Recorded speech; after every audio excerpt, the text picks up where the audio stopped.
سلمان صاحب ہم دیکھ رہے ہیں کہ اگر حکومت ڈیلیور نہیں کر پا رہی تو اپوزیشن اب کچھ کر پائے گی؟ آپ کو لگتا ہے کہ اب نئی حکمت عملی کے ساتھ اگر اپوزیشن باہر نکلی؟ آج بھی شہباز شریف صاحب نے عوام سے اپیل کیا کہ وہ احتجاج کا حصہ بنے، گھروں سے باہر نکلیں، تو پی ڈی ایم کی یہ تحریک عوامی تحریک میں ڈھلتی نظر آ رہی ہے آپ کو؟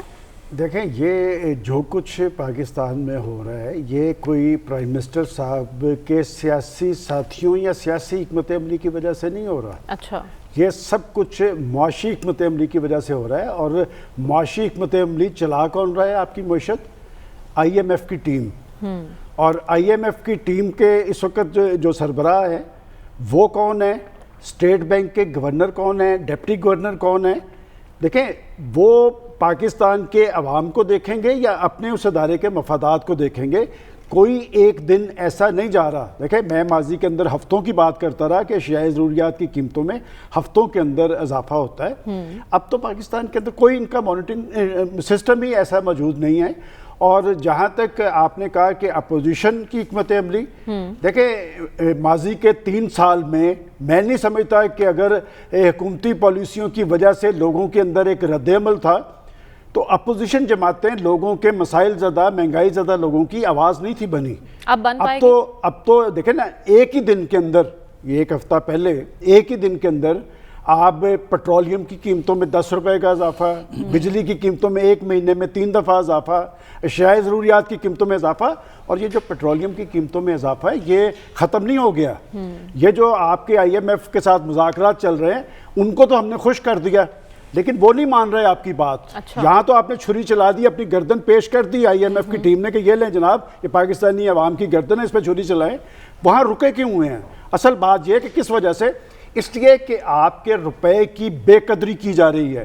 اب تک 3 سال کے اندر 48% آپ کا روپیہ جو کم ہو چکا ہے، اور ڈالر کی پرواز جو ہے اسے کوئی روکنے کا نام نہیں لے رہا۔ تو وہاں پر اس وجہ سے یہ معاملات رکے ہوئے ہیں۔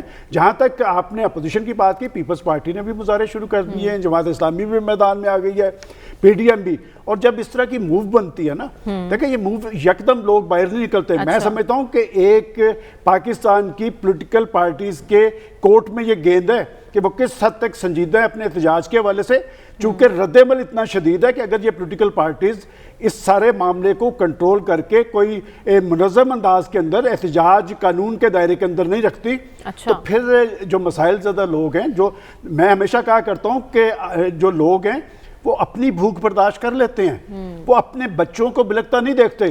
اور اسی آپ 1 سال کے اندر اٹھا کے دیکھ رہے ہیں کہ 32 لوگ وہ خودکشیاں کی ہیں، بیوی کے ساتھ، بچوں کے ساتھ، لیکن کسی کی آنکھیں کھلنے کے لیے تیار نہیں ہیں۔ حکومت، پاکستان کی پولیٹیکل فورسز اور لوگوں کے درمیان ایک گیپ پیدا ہوا ہے۔ جو بات میں کہنا چاہ رہا ہوں کہ آپ ذرا بات کو سمجھیں کہ جی حکومت اگر ناکام تھی تو اپوزیشن کی نیلی بھی اس میں یہاں تھی، اور عام آدمی کے ایشوز کے حوالے سے ایک گیپ تھا۔ کیا اپوزیشن آنے والے دنوں کے اندر یہ گیپ جو ہے ختم کر پائے گی؟ کیا لوگوں کی آواز بن پائے گی؟ کیا لوگوں کے ایشوز کو اجاگر کرے گی؟ کیا ایوانوں کے اندر آواز اٹھائے گی؟ یہ سارے معاملات اپوزیشن کو دیکھنے ہیں۔ دیکھیں اس وقت اگر کوئی یہ کہے کہ جی ہم حکومت گرانے کے لیے آ رہے ہیں یا حکومت ہٹانے کے لیے آ رہے ہیں، قطعاً ان کا جو احتجاج ہے وہ نتیجہ خیز نہیں ہو سکتا۔ کہ یہ پی ڈی ایم کی جو بات کی گئی ہے، کہاں سے معاملہ ٹوٹا تھا؟ جب انہوں نے لوگوں کے ایشوز پہ کیا تو بڑے جلسے کیے، لیکن جب یہ معاملہ آ گیا کہ جی اجتماعی استعفے اور بات ہے، اس کا مطلب ان کے موٹیوز کچھ اور تھے، لوگوں کے ایشوز نہیں تھے۔ اب تو معاملہ یہاں آ گیا، اور ایک اچھی بات میں سمجھتا ہوں ان کے حق میں کہ آگے انتخابات آ رہے ہیں اور وہ اب لوگوں کی عدالت میں سرخرو ہونا چاہ رہے ہیں۔ آج کے مظاہرے اچھے مظاہرے تھے۔ پہلا مظاہرہ انہوں نے پنڈی میں کیا، میں سمجھتا ہوں کہ راول پنڈی کی اپنی ایک سگنیفیکنٹ ہے، لیکن وہاں پر ان کا مظاہرہ اچھا نہیں تھا۔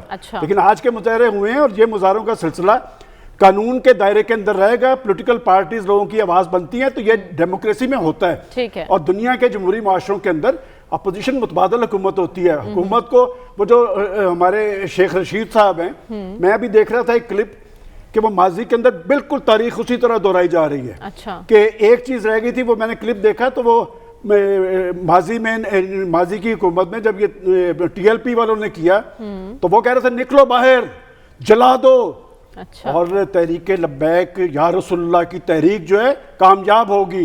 آج ذرا دیکھیں وہ تاریخ اسی طرح اپنے آپ کو ماضی کے اندر عمران خان صاحب نے اس کا فائدہ لیا ہے، آنے والے وقت کے اندر پی ڈی ایم بھی اس کا فائدہ لے سکتی ہے۔ ٹھیک ہے، تو ڈاکٹر صاحب آپ کو لگتا ہے جو احتجاج ہو رہے ہیں پی ڈی ایم کے پلیٹ فارم سے، پیپلز پارٹی بھی احتجاجی مظاہرے کر رہی ہے مہنگائی کے خلاف، یہ حکومت کو کس حد تک متاثر کر سکتے ہیں؟ دیکھیں ان مظاہروں کا حکومت پہ دباؤ تو بنتا ہے، کیونکہ اس سے پہلے ہی حکومت اقتصادی فیلڈ کی مشکلات کی وجہ سے پریشر میں ہے۔ اچھا۔ لیکن اس میں جو گورنمنٹ کی جو ہمیں اقتصادی میدان میں پرابلم نظر آتی ہے وہ یہ ہے کہ جو اقتصادیات کا، معاشیات کا عوام سے تعلق ہے اس کا احساس ہمارے پالیسی میکرز کو نہیں ہے۔ لیکن ٹارگیٹ سبسڈی دینے کی بات کر رہے ہیں ڈاکٹر صاحب، یہ کتنی مؤثر ہو سکتی ہے؟ دیکھیں باتیں تو کرنا بہت آسان ہوتی ہیں، باتیں تو ہم بہت سننے کے عادی ہیں، اس ملک کا یہی تو ٹریجڈی ہے کہ باتیں زیادہ ہوتی ہیں، کام کم ہوتا ہے۔ اقتصادیات باتوں سے نہیں ہوگی ٹھیک، اقتصادیات کو ٹھیک کرنا ہے تو آپ کو ایک تو اپنی سوچ بدلنی ہوگی، اور اس کے لیے جو اسٹریٹجیز ہیں اس وقت وہ بدلنی ہوگی، اور میرے خیال میں پاکستان میں جو اس وقت اقتصادی ٹیم ہے اس کو آل ٹوگیدر مکمل طور پہ بدلنا ہوگا۔ اگر تو حکومت یہ کر سکتی ہے تب تو کوئی امکان ہے، کیونکہ دیکھیے اقتصادی معاملے کو ڈیل کرنے کے ایک وقت میں کئی طریقے ہوتے ہیں، ایک اپروچ، کئی قسم کی اپروچ ہوتی ہے۔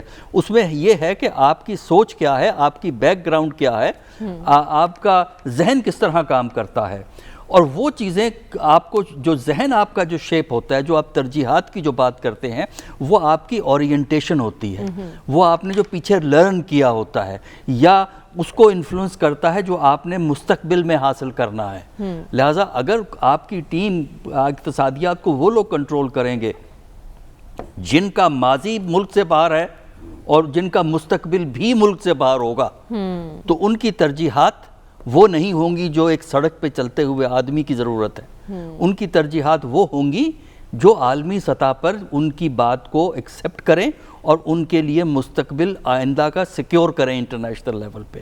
تو لہٰذا میرے نزدیک جن لوگوں کی I M F, world bank کی بیک گراؤنڈ ہے یا لنک رہا ہے یا ہے، ان کو اہم اقتصادی عہدہ پاکستان میں نہیں دینا چاہیے۔ میں اب اس نتیجے پہ پہنچا، پہلے میں اس نتیجے پہ نہیں پہنچا تھا، لیکن میں پاکستان کی اقتصادیات میں کسی قسم کی بنیادی تبدیلی عوام کی فلاح کے لیے نہیں دیکھتا جب تک ہمارے ہاں یہی لوگ کنٹرول کریں گے جو اس وقت پاکستان کی اکانومی کو کنٹرول کر رہے ہیں۔